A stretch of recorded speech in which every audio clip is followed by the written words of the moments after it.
Hey, yo, what's up, guys? So, we got a story here of a Texas mother from 5 years ago who tried to piggyback off this whole BLM movement and is now in the finding out stage. So, this incident occurred back in February 2021 during the whole BLM movement, during the peak of the racial tension in America. And obviously, you had the mainstream media propagandists, CNN and MSNBC, all playing their part, trying to, portray this as some sort of racial bullying case. Anyways, take a look at this article from 5 years back from CNN and just read the title and this image of this kid holding this poster. So you obviously knew how the mainstream media was trying to push this entire story. That said, when I actually show you what this boy's mother was doing behind the scenes during this whole trial, it's going to blow your mind. Anyways, let's jump into this clip from 5 years ago just to show you how the media was trying to cover the story. Take a look.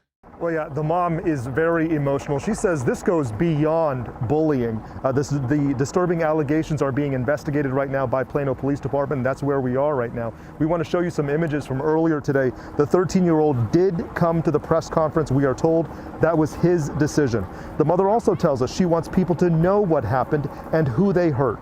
The family says the young teenager has been subjected to 2 years of physical abuse and racial threats by a group of students at Haggard Middle School, and then a video surfaced from 2 weeks ago that shows the 13-year-old being forced to drink a yellow liquid. The family tells us it was urine. The family and representatives met with Plano Police Chief Ed Drain this afternoon, a meeting they characterized as promising. The attorney says this should be investigated as a federal hate crime involving 3 to 4 minors. Now, the mother also says a number of complaints went unheard by the school and the district. Listen to this. This is not a prank. This is beyond bullying. You are evil. They are evil. This is assault. This is a hate crime. This is a felony. You're hearing just a glimpse of some of that emotion right there. The Plano Police Department has assigned detectives to this case. The Plano ISD is also working with the police department on this case. Now, there is a 6:30 rally scheduled here just outside the Plano Police Department. You see people have showed up. They've showed up with signs here. It should be a large gathering here for this young man. Okay, so I'm going to give you the gist and timeline of this incident. So this whole story centers around 5 kids. 4 white kids, 1 black kid. They're all friends. They all went to the same school and they all play on the same football team. So back in February 2021, the alleged incident occurred at a sleepover birthday party at Asher Van's house. And the black kid, Samarian Humphrey, age 13, was also present. And kids do what they always do. So they played pranks on one another.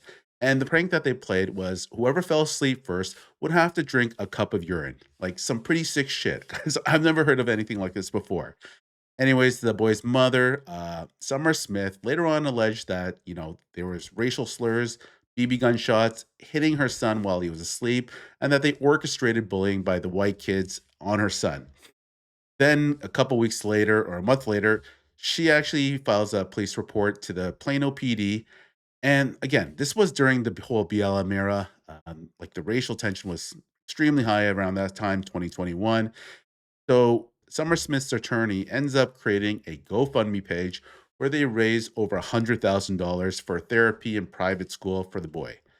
And then the Plano PD, they actually, close this investigation and there are no criminal charges filed against any of the 4 teens.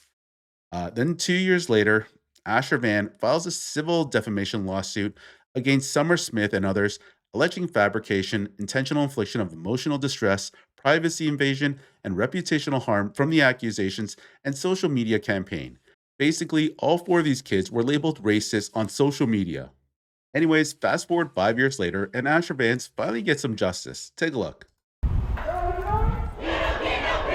The story that led to protests, This is absolutely unthinkable. press conferences, and international headlines started with this video.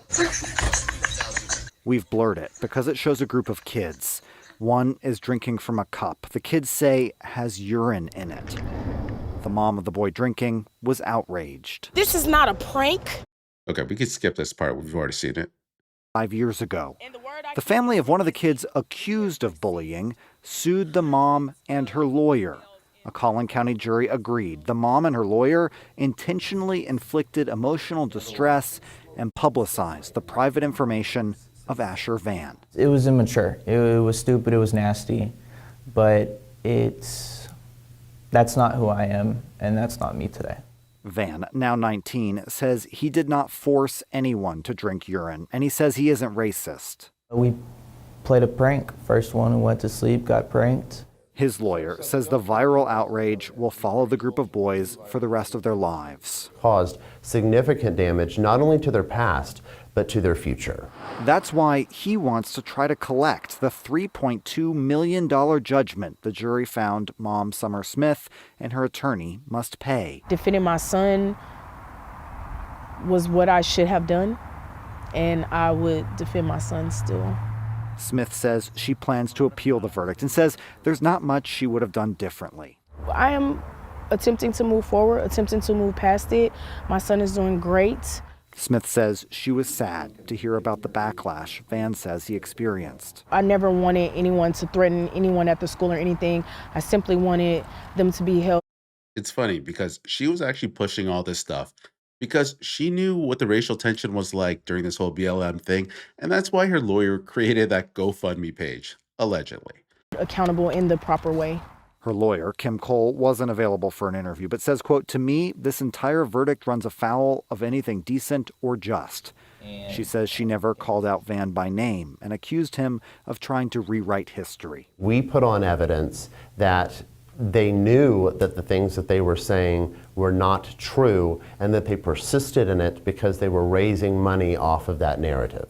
Van's lawyer says he believes the jury was convinced in part by how he says Smith used more than $100,000 in GoFundMe money. This is what I'm talking about. When you hear what the mother was doing this whole time, it's going to blow your mind. The description said it was for counseling and education, which she says some of it was spent on. What was the other portion used for? I mean, anything to help him be able to move forward with life. He went through a traumatic experience, and these people wanted to support him. And so I used it to help him with anything he needed. Van says he doesn't expect to get the millions and says even though he prevailed in court, this incident has defined his life. There was no winners in the end. Okay, so I got to agree with Ash here. I don't think he's going to see a dollar out of that 3.2 million, unfortunately. But that said, this mother allegedly, I think she, obviously knew what she was doing. Her boy is friends with those 4 other kids. They all go to the same school. They all play on the same football team. But, it was just boys being boys. Was that prank sick? Yeah, it was disgusting. But for her to bring a racial element into it and then have these other 4 teens being ostracized on social media nationwide, that's just uncalled for because you could see that kid was going through a lot. This is an important time in a kid's life during their late teens. So I totally agree, with the jury's decision on this.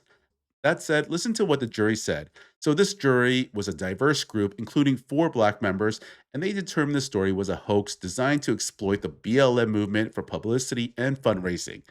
Basically, that GoFundMe, where they raised $120,000, was mostly spent on luxuries like travel and designer dog, not therapy or schooling. So yeah, like I said earlier, this was a consensual prank that boys play with one another. Anyways, guys, let me know in the comment section what you thought about this video.